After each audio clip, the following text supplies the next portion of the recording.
Le livre du prophète Malachie. Il a vécu environ 100 ans après que les Israélites soient revenus de leur exil à Babylone, et son message s'adressait aux personnes qui vivaient à Jérusalem depuis un certain temps. Le temple avait été reconstruit depuis un moment déjà, mais les choses ne se passaient pas très bien. Rappelez-vous les histoires d'Esdras et de Néhémie. Quand ils sont fraîchement rentrés d'exil, les Israélites nourrissaient de très grands espoirs. Ils allaient rentrer pour reconstruire leur vie ainsi que le temple, et toutes les glorieuses promesses des prophètes deviendraient réalité. Le Messie viendrait établir le royaume de Dieu sur un Israël unifié et aussi sur les autres nations, en instaurant la paix et la justice pour tous. Mais la réalité était tout autre. Les Israélites qui ont repeuplé la ville se sont montrés aussi infidèles à Dieu que l'étaient leurs ancêtres, ce qui s'est traduit par la pauvreté et l'injustice. Ainsi, on découvre à travers Malachie le degré de corruption de cette nouvelle génération. La conception du livre représente une succession de débats, et la plupart des sections s'ouvrent sur une affirmation de Dieu pour faire un constat ou une accusation. Ensuite, Israël exprime son désaccord et remet en cause les propos de Dieu. Puis Dieu répond en fournissant les preuves. Ce cycle se reproduit 6 fois. Dans les 3 premiers débats, Dieu révèle la corruption d'Israël avant de donner les moyens d'en finir dans les 3 derniers débats. Et la leçon générale qu'on peut retenir au terme de ces discussions et débats est que l'exil n'a fondamentalement rien changé chez ce peuple, car les cœurs des Israélites sont plus endurcis que jamais. Le premier débat s'ouvre sur Dieu affirmant qu'il aime toujours son peuple d'alliance en dépit de leurs imperfections, ce qu'Israël rejette violemment en posant la question suivante. Où est la preuve de ton amour? Et Dieu de leur rappeler la grâce dont il a fait preuve en sélectionnant la famille de leur ancêtre, Jacob, pour manifester les promesses de son alliance, au lieu d'Ésaü son frère, avec toute sa descendance qui a fini par être anéantie. Rappelez-vous les histoires de Genèse et du livre d'Abdias. On constate dès le premier débat qu'Israël se montre sceptique et plein de doutes concernant l'amour et la fidélité de Dieu.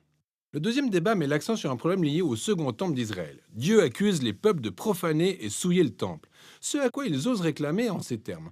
En quoi t'avons-nous profané? Et là, Dieu montre que les gens présentent de médiocres offrandes avec des animaux malades, boiteux et tachetés, ce qui en dit long sur le peu de valeur et d'honneur qu'ils accordent à Dieu. Cela dit, le peuple n'est pas seul en cause. Il y a aussi les prêtres qui, eux, sont responsables du temple. Non seulement ils tolèrent ces pratiques, mais ils y participent alors qu'elles sont clairement interdites dans les règles d'adoration à Dieu. En observant sous tous les angles, le peuple de Dieu prouve son infidélité dans chaque aspect. Dans le troisième débat, Dieu accuse les hommes israélites de le trahir, lui et leur épouse, et bien entendu, il nie tout en bloc. Dieu révèle donc la combinaison toxique entre l'idolâtrie et le divorce, devenue pratique courante. Certains hommes israélites épousent des femmes non israélites et se mettent à adorer les dieux ancestraux de leurs épouses auxquels ils érigent des idoles dans leur maison. Rappelez-vous l'histoire au chapitre 13 du livre de Néhémie. Et Malachie relie cela à la vague d'hommes divorçant de leurs épouses sans raison valable. Et le pire est que ça ne dérange personne. Alors Malachie s'insurge en disant « Non, c'est une violation de votre alliance avec Dieu ». Malachie passe ensuite à la deuxième partie des débats visant à mettre un terme à la rébellion d'Israël. Le quatrième débat commence par les Israélites qui accusent Dieu de négligence en disant « Où est le Dieu qui fait justice ?» Ils voient l'injustice et la corruption prendre de l'ampleur aux yeux de tous et Dieu semble ne rien faire. Alors Dieu répond en disant qu'il enverra son messager pour aplanir la route devant lui avant son retour effectif au jour du Seigneur, où il viendra tel un feu pour purifier son peuple en consumant l'idolâtrie, l'immoralité sexuelle, l'injustice, afin que seuls les fidèles rescapés puissent à nouveau constituer son peuple. Dans ce cinquième débat, Dieu invite son peuple à revenir à lui. Ce à quoi ils répondent « Comment pouvons-nous revenir ?» Alors Dieu met leur égoïsme en lumière et montre comment ils ont cessé d'offrir au temple la dîme de leurs revenus. Le terme dîme signifie simplement un dixième.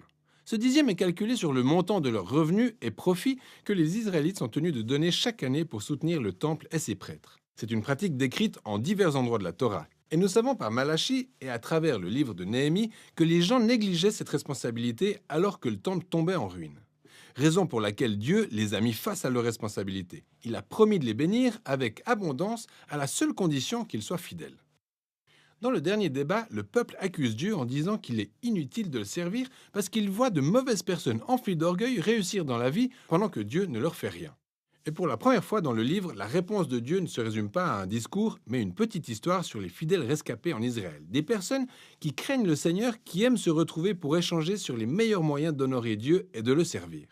Aussi, Dieu ordonne-t-il de rédiger un manuscrit de souvenirs permettant à ces personnes de lire pour se rappeler la nature et les promesses de Dieu. Malachie fait ici une analyse sur le don divin des Écritures avec leur capacité à nous rappeler la fidélité de Dieu à travers ce qu'il a fait par le passé, pour susciter en nous de l'espoir pour l'avenir. Ce qui nous amène à la conclusion du livre. Elle reprend et développe bien plus en profondeur l'imagerie du quatrième débat sur le jour du Seigneur à venir. Dieu prévient avoir arrêté un jour de jugement par purification où les méchants tapis au milieu de son peuple seront consumés.